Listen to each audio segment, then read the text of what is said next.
कि अफसर से कफन बांध के तैयार रहेंगे, वर्षों से मरे हैं मगर अब न मरेंगे, बीमारियों में घिरा रहता है और ये सड़ा गला पानी ला के कई महीनों तक सड़ेगा और वहां से कीड़े मच्छर निकलेंगे, तब हमारे मासूम बच्चों का क्या होगा। हम बड़े लोग तो किसी सूरत में बर्दाश्त कर लेंगे, लेकिन हमारे मासूम बच्चों का जो बोल नहीं सकते कि हमको मच्छर काटा, ये तकलीफ हो रही है, हमें ये बीमारी हो गई है, उस बीमारी से कैसे निजात उनको दिलाएंगे। हमारे वहाँ पहले ही कारोबार की मार, ये बीजेपी का मोदी किसी बहाने से लॉकडाउन के जरिए तरह तरह के बीमारियों के बहाने के जरिए हमारी रोटी रोजी के साथ साथ हमारे बच्चों की तालीमों को भी छीन रहा है। न रोजगार रहेगा न तालीम रहेगी तो क्या हम गुलामी की जंजीरों में जकड़े जाने वाले हैं। इनको मकसद मीटिंग के सदर साहब,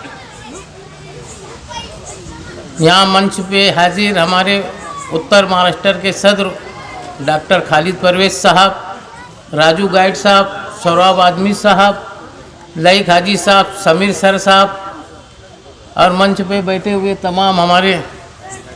पार्टी के जिम्मेदारान और यहाँ पर मीटिंग में हाजिर इस वार्ड के, इस इलाके के ही नहीं बल्कि मैं बोलना चाहूँगा कि पूरे मालेगांव शहर को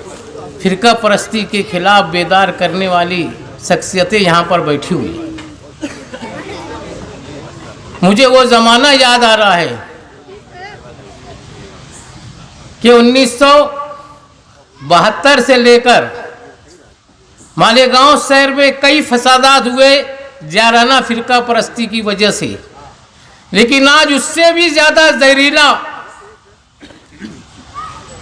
फिरका परस्ती का नंगा नाच मालेगांव शहर में इक़्तिदार को हासिल करने के बाद ये कांग्रेस पार्टी की इमा पर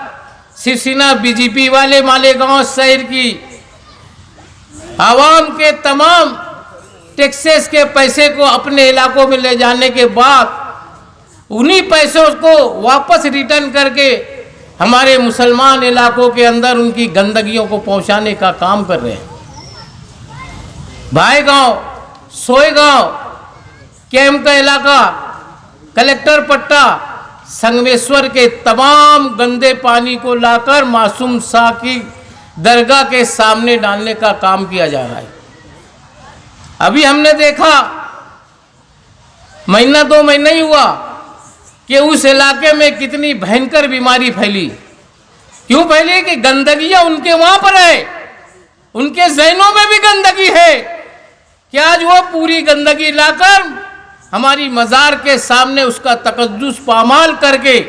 हमारे मुस्लिम इलाके की आवाम की ज़हनों में, उनके जिस्मों में वो गंदे जरासीम पहुंचाना चाहते हैं जो उनके इलाके से निकल कर हमारे यहाँ मासूम शाह पर आकर जमा हो। ये तो डॉक्टर खालिद परवेज की हिकमत अमली रही और उनकी दिलेरी रही कि उन्होंने दीदों से देखा, दिलेरी से देखा कि क्या हो रहा है कारपोरेशन के अंदर कांग्रेस के राज में। शिवसेना बीजेपी को साथ में लेने के बाद सिर्फ अपना इक़्तिदार हासिल करने के लिए, अपनी तिजोरियों को भरने के लिए शिवसेना वालों को, फिरका परस्तों को हमारे ऊपर लाद दिया गया और उनकी उन तमाम हरकतें हम देख रहे हैं कि किस तरीके से मालेगांव शहर की आवाम के ऊपर इन लोगों का किस तरीके से इक़्तिदार के जरिए से दबाव बना हुआ है। इन्हीं बातों को महसूस करते हुए डॉक्टर साहब ने मजलिस इत्तेहादुल मुस्लिमीन के परचम तले हजरत मौलाना मुफ्ती मोहम्मद इस्माइल कासमी साहब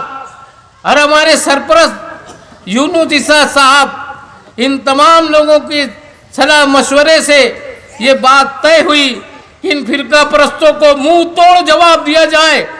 आने वाला वक्त जो है इससे भी ज़्यादा भयंकर होगा, इससे भी ज़्यादा खतरनाक होगा अगर आज हम लोग नहीं संभले।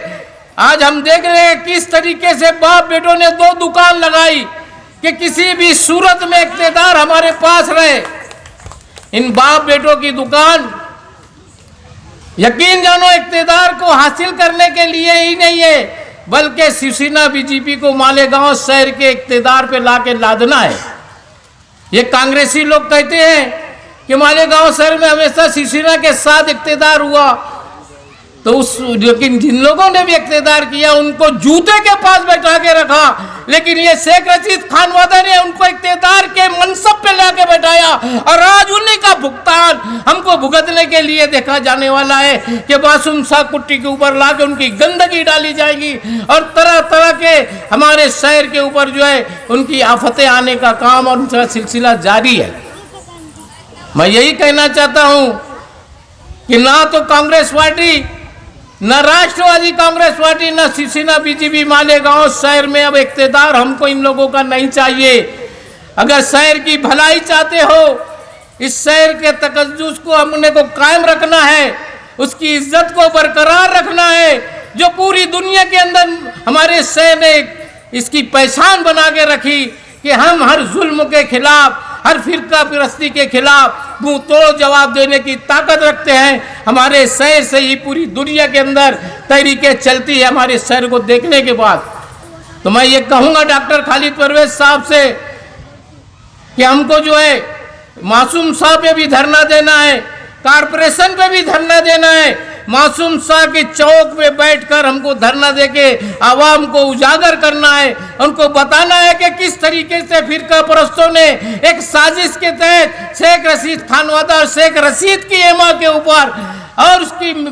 हमारी मोहतरमा तायरा मैडम साहब यहाँ पर आके सर्वे करके गई कि किस तरीके से यहाँ पर हमारे उस इलाके का, आउटर के इलाके गंदगी इलाके डाली जाएगी, उसका सर्वे करके गए उन लोगों ने और उसका काम बड़ी जोर और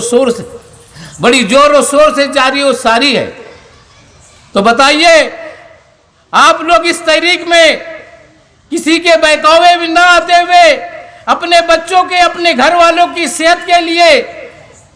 हम लोग इस तहरीक में पूरी ताकत के साथ कुर्बानी देने के लिए तैयार है कि हाथ उठाकर इसकी हिमायत कीजिए।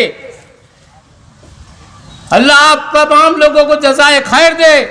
क्योंकि हम देख रहे हैं कि नदी के पहले ही मच्छरों से हमारा इलाका पूरी तरीके से बदजन और परेशान है, बीमारियों में घिरा रहता है और ये सड़ा गला पानी लाके कई महीनों तक सड़ेगा और वहां से कीड़े मच्छर निकलेंगे, तब हमारे मासूम बच्चों का क्या होगा। हम बड़े लोग तो किसी सूरत में बर्दाश्त कर लेंगे, लेकिन हमारे मासूम बच्चों का जो बोल नहीं सकते कि हमको मच्छर काटा, ये तकलीफ हो रही है, हमें ये बीमारी हो गई है, उस बीमारी से कैसे निजात उनको दिलाएंगे। हमारे वहां पहले ही कारोबार की मार, ये बीजेपी का मोदी किसी बहाने से लॉकडाउन के जरिए, तरह तरह की बीमारियों के बहाने के जरिए हमारी रोटी रोजी के साथ साथ हमारे बच्चों की तालीमों को भी छीन रहा है। न रोजगार रहेगा, न तालीम रहेगी, तो क्या हम गुलामी की जंजीरों में जकड़े जाने वाले हैं। इनको मुंह तोड़ जवाब देने के वास्ते आज मजलिस इत्तेहादुल मुस्लिमीन जिस ताकत के साथ इनसे लड़ने के लिए खड़ी हुई है, अगर ये तहरीक हमने कामयाब कर दिया